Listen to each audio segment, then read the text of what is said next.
Since ancient time, livestock farming has remained an integral component of Indian culture and livelihood. Livestock plays a pivotal role in the rural economy. It offers economic shield and livelihood security to several hundred thousands of poor and landless Indian farmers. Indian agriculture experienced a paradigm shift during mid-1960s through the realization of Green Revolution. However, the necessity to produce more agricultural products has become more intense with the ever-growing population of the country. Currently, the major challenge of agricultural scientists, policymakers and administrators is to produce sufficient agricultural products for over 1.3 billion population of the country, as well as transfer the technologies developed in the laboratories in an efficient manner to the end users. The Farmer First program, Farm, Innovations, Resources, Science and Technology of ICAR aims at enriching farmers-scientists interface, technology assemblage, application and feedback, partnership and institutional building, and content mobilization has been initiated since October 2016. It seeks to provide a platform to farmers and scientists for creating linkages, capacity development, technological adaptation and application, on-site input management, feedback and institution building. 52 projects have been sanctioned during 2016 and 2017 with an outlay of 1,653.60 lakh rupees covering 45,000 farmers. One of the prestigious Farmer First project of ICAR has been undertaken by ICAR National Institute of Animal Nutrition and Physiology, ICAR NIANP, and has been implemented at 3 identified villages, Lakshmi Devi Pura, Timmojannahalli and S. Naganahalli of Dodbalapur Taluk of Bangalore Rural District. The Farmer First project, as the name itself indicates, is basically for improving the livestock productivity through sustainable livestock farming, and the National Institute of Animal Nutrition and Physiology, Bangalore, is coordinating this mega project. We have 5 laid out objectives in this particular project, and there are several different modules. And we have taken different modules. There are 7 different modules. One is the livestock module, the crop module, the NRM module, the horticulture module, integrated farming system modules and all that. We also conducted some training programs, and we are extremely happy that NIANP is coordinating this activity, and through this Farmer First project we are able to go to the farmers field and try to understand what are the constraints and what are the possible technologies are there which we will be able to deliver to the farmers field. So that is the whole approach of the Farmer First project. Thank you. Total of 500 farm families has been covered under this project. There is a multidisciplinary team of scientists involved from NIANP, Southern Regional Station of NDRI, Nivedi, NBSS and LUP, and IIHR. Participatory rural appraisal methodology was used for the collection of baseline data in the study area. The farmers identified were interviewed for problems for livestock farming. Based on their response, the major problems were identified and prioritized as per the order of importance.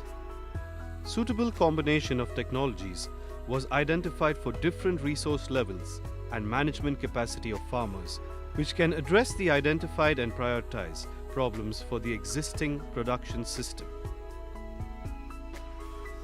Some of these technologies include area-specific mineral mixture, balanced feeding, feed fodder conservation, feed additives, quality milk production, dairy production and management, sheep-goat rearing, reproductive health management, horticultural crops such as vegetables and fruits, etc.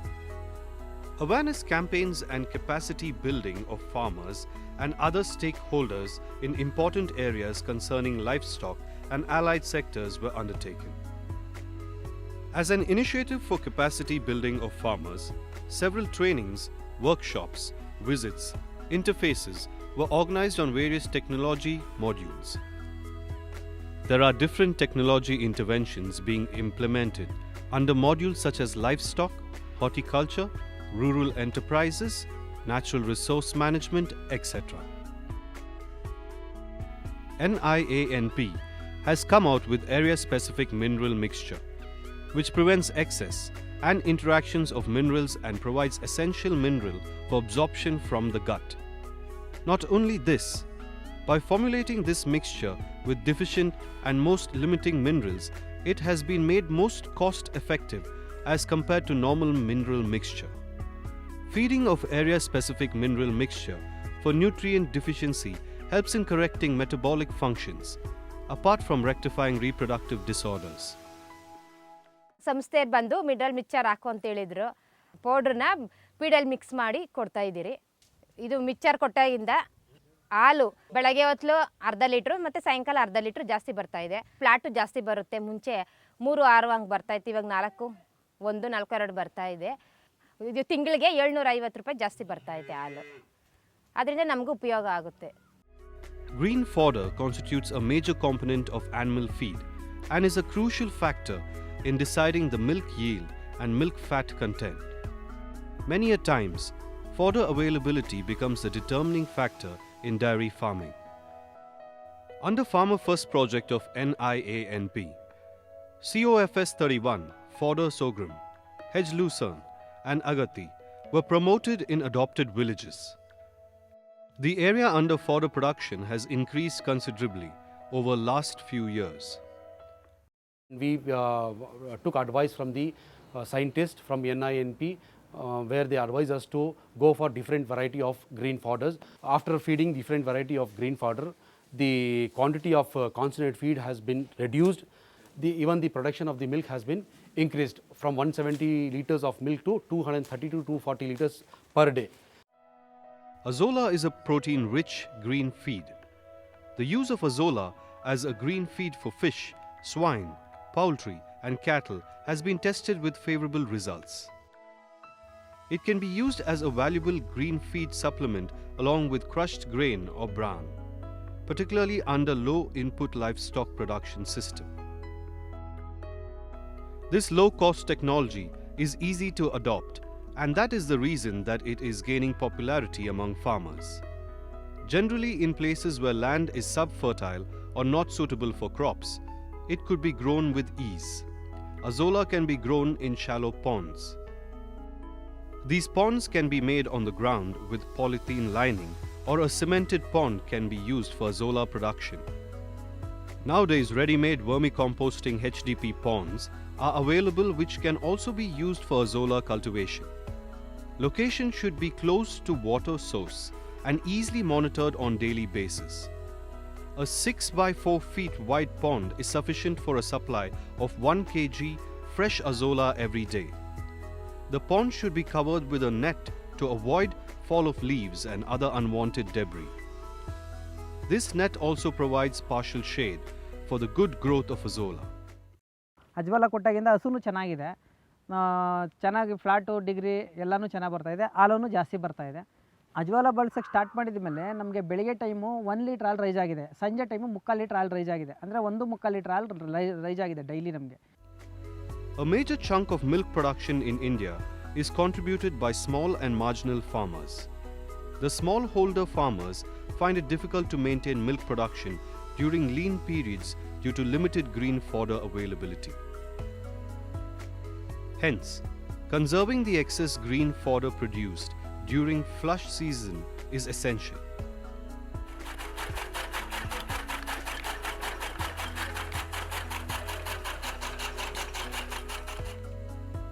Silage refers to the green fodder conserved through natural pickling process, in which lactic acid is produced under anaerobic conditions by fermentation of sugars present in forages.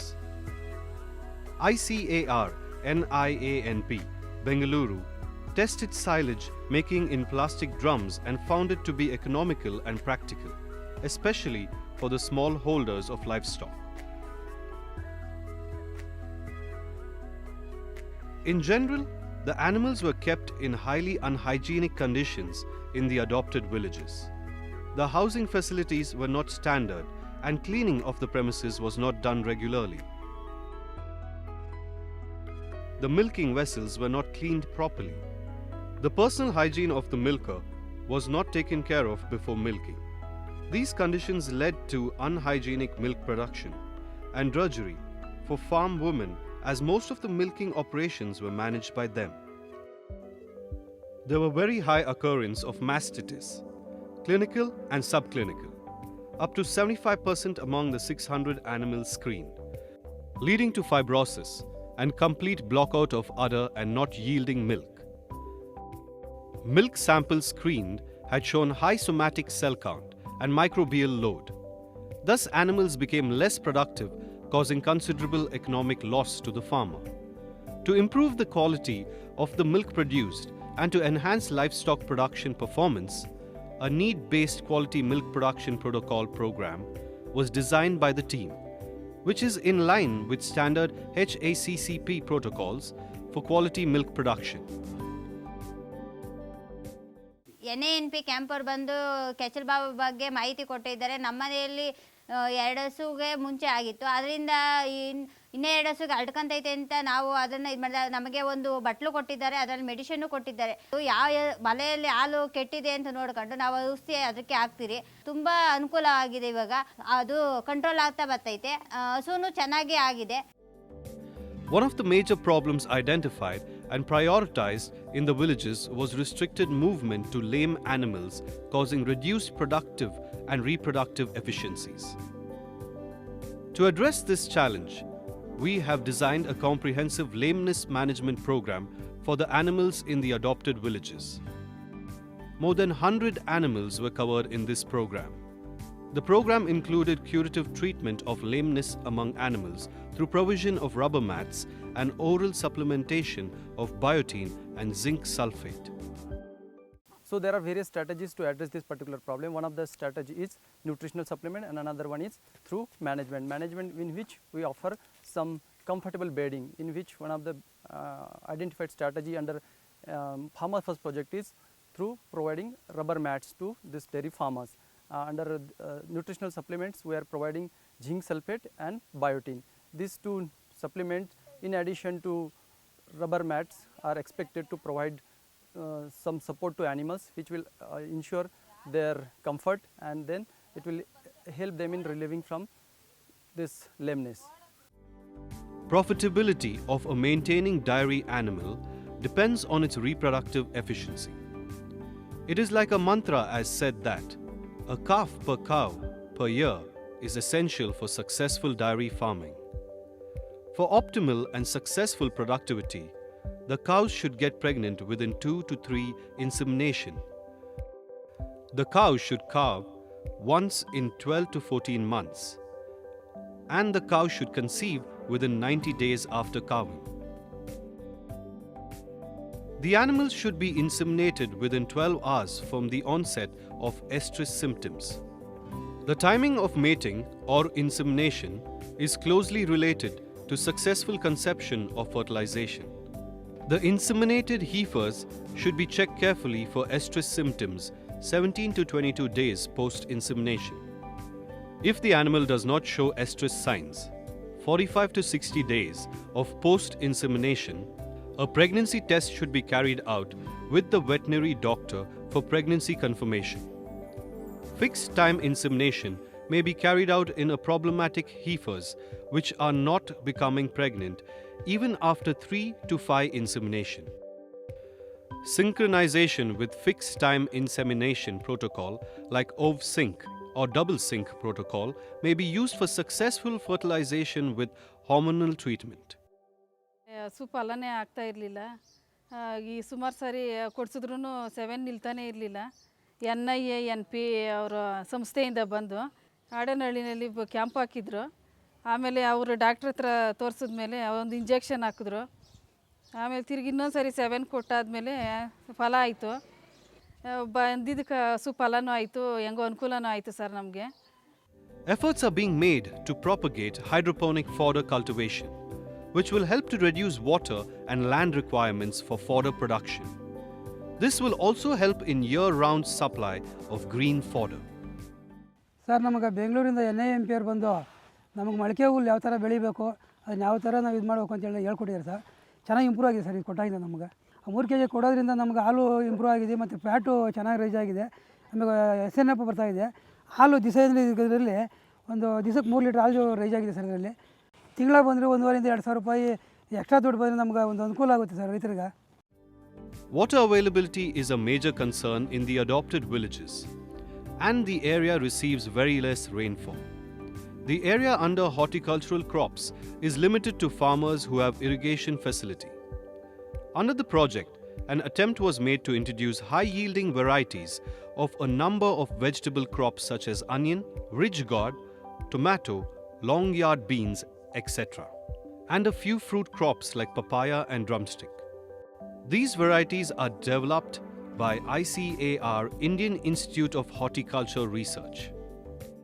ಈ NIANP ಅವರು ಕೊಟ್ಟಿರೋ ಅಂಥ ತಳಿಯಲ್ಲಿ ಗುಣಮಟ್ಟವಾಗಿ ಬೆಳೆಯೋದು ಒಳ್ಳೆ ಚೆನ್ನಾಗಿ ಬರೋದು ಇಳುವರಿ. ನಾವು ಈ ತರಕಾರಿ ತಗೊಂಡೋಗಿ ರೋಡಲ್ಲಿ ಮಾರ್ಕೊಂಡು ಒಳ್ಳೆ ಲಾಭನೂ ಗಳಿಸ್ತಾ ಇದ್ದೀನಿ.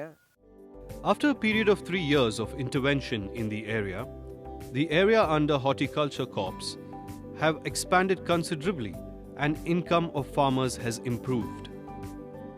The project team has tried to encourage use of organic means of pest management and water conservation measures in the adopted villages. Apart, the team could successfully introduce some of the rural enterprises like goat rearing and mushroom cultivation. Of late, milking machine has been introduced in the villages based on demand from farmers. This intervention is being implemented as a service on a payment basis through identified rural youth in the area. Through the efforts of the project team, there is a considerable improvement in the income and living conditions of farmers in the adopted villages. Farmers have realized the importance of scientific farming practices and are very cooperative in the implementation of various technology interventions. The project team hopes to bring in smiles to the faces of farmers through their continuous efforts.